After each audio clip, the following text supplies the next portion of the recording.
Hello friends, welcome on my YouTube channel आकृति talk. तो friends, आज का जो हमारा टॉपिक है वह दृष्टिबाधित बालक। तो दृष्टिबाधित बालक के बारे में आज हम डिस्कस करेंगे। तो सबसे पहले इसके अर्थ के बारे में जान लेंगे। दृष्टिदोष बालक वह होते हैं जो नंगी आंखों से नज़दीक या दूर की वस्तुओं को स्पष्ट रूप से नहीं देख पाते हैं। ऐसे बालक अन्य की सहायता से वस्तुओं को देख सकते हैं तथा पढ़ सकते हैं। इनमें से कुछ बालक ऐसे होते हैं जो विशेष रूप से मोटे अक्षरों में छपी किताबों को पढ़ सकते हैं। इन्हें हम आंशिक रूप से दृष्टिदोष बालक कहते हैं। कुछ बालक जन्म से ही बिल्कुल अंधे होते हैं। कुछ जो बालक होते हैं वह जन्म से ही अंधे होते हैं और अर्थात उन्हें कुछ भी नज़र नहीं आता है। कुछ बालक ऐसे भी होते हैं जिन्हें किसी रोशनी, चोट, बीमारी या दुर्घटना या किसी वजह से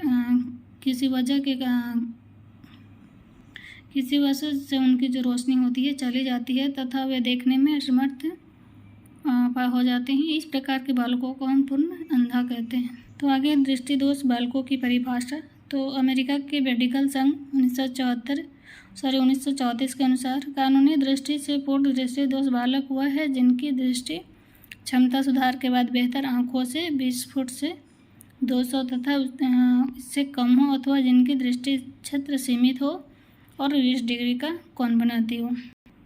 जो अमेरिका के मेडिकल संघ हैं उनका अनुसार जो कानूनी दृष्टि से पूर्ण दृष्टिदोष बालक हुआ है जिनकी जो दृष्टि का क्षेत्र सीमित और 20 डिग्री का कोण बनाते हैं।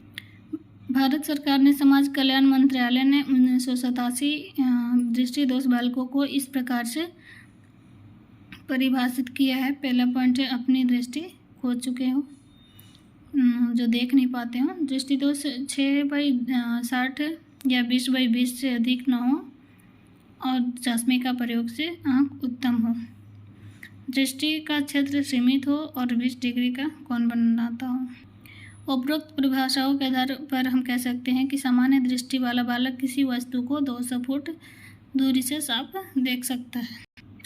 जो बच्चा नॉर्मल दृष्टि वाला होता है वो किसी वस्तु को 200 फुट दूरी से साफ देख सकता है।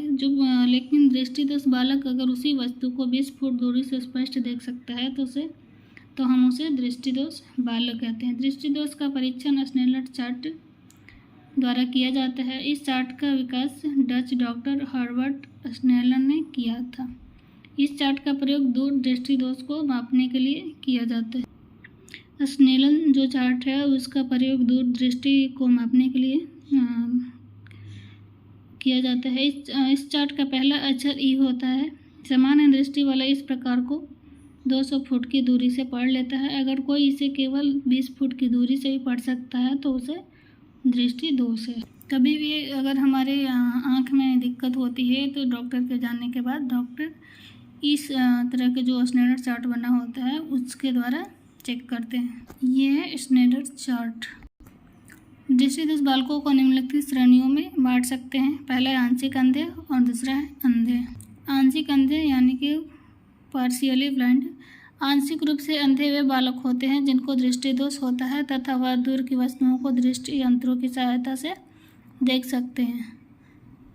जो आंशिक रूप से अंधे वे बालक होते हैं जिनको जो दृष्टिदोष होता है वे किसी भी यंत्र के द्वारा किसी भी वस्तु को देख सकते हैं। आंशिक रूप से अंधे बालकों को हम 4 श्रेणियों में बांटा गया है। ऐसे बालक जिनकी दृष्टि एक्यूटी 20/70 या 20/200 के मध्य होती है। ऐसे बालक जो गंभीर दृष्टि संबंधी कठिनाइयों से पीड़ित हैं। ऐसे बालक जो नेत्र रोगों से पीड़ित है तथा यह रोज उनकी दृष्टि को प्रभावित करता है। ऐसे बालक जो सामान्य मस्तिष्क वाले लेकिन डॉक्टरों और शिक्षा शास्त्रियों के अनुसार यह बालक कम देखने वाले बालकों के दिए गए साधनों तथा सामान के द्वारा लाभान्वित हो सकते हैं। दूसरा है अंधे यानी कि ब्लाइंड। ऐसे बालक जो जन्म से ही अंधे होते हैं या जन्म के पश्चात किसी चोट लगने, दुर्घटना, बीमारी के कारण अनेक नेत्रों की ज्योति उनके जो नेत्रों की ज्योति होती है चली जाती है। यह बालक सुनकर या ब्रेल लिपि के द्वारा ही पढ़ सकते हैं।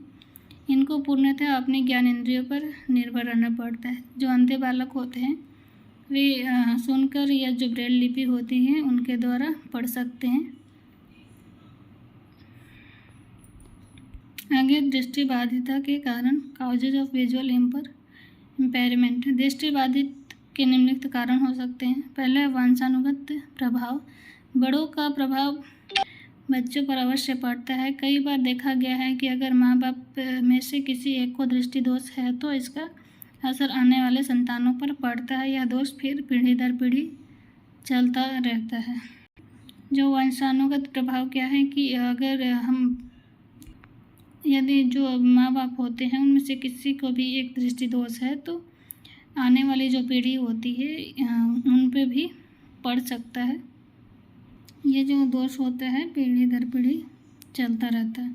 आगे संक्रामक रोग। प्राय संक्रामक रोगों के कारण आँखों की रोशनी पर प्रभाव पड़ता है जो कि बाद में दृष्टि दोष के कारण बन जाता है। आगे साधारण बीमारी। कभी कभी साधारण बीमारी भी दृष्टि दोष का कारण बन जाती है। शुगर वाले व्यक्ति को प्रायः दृष्टि दोष हो जाता है। जो लोग बीमार होते हैं उनमें कभी कभी जो दृष्टि दोष देखने को मिलता है। चौथा पॉइंट है चोट व दुर्घटना। कई बार आँख पर चोट लगने के कारण दृष्टि दोष हो जाती है। कई बार देखा जाता है किसी भी कारण से चोट लगने से व्यक्तियों को दृष्टि दोष हो जाता है। आगे जहर का असर। कई बार छोटा बच्चा घर पर रखी दवाई या कोई जहरीली वस्तु को खा जाता है जो दृष्टि दोष का कारण बन जाता है, जैसे पेंट, शीशा, नीला तोता आदि। जन्म से अंधापन। कुछ बच्चे जन्मजात अंधे होते हैं। कुछ केसों में देखा गया है कि उनकी आंखें ही नहीं होती है तथा कुछ केसों में यह भी पाया गया है कि उनकी आंखें तो होती है लेकिन उनमें ज्योति नहीं होती है या बहुत ही कम होती है। अगला पॉइंट है जन्म के पश्चात। कई बार दाई या आया की लापरवाही से बच्चे को दृष्टि दोष हो सकता है। गिरने, गलत दवाई का प्रयोग या आहार की कमी के कारण भी दृष्टि दोष संभव हो सकता है।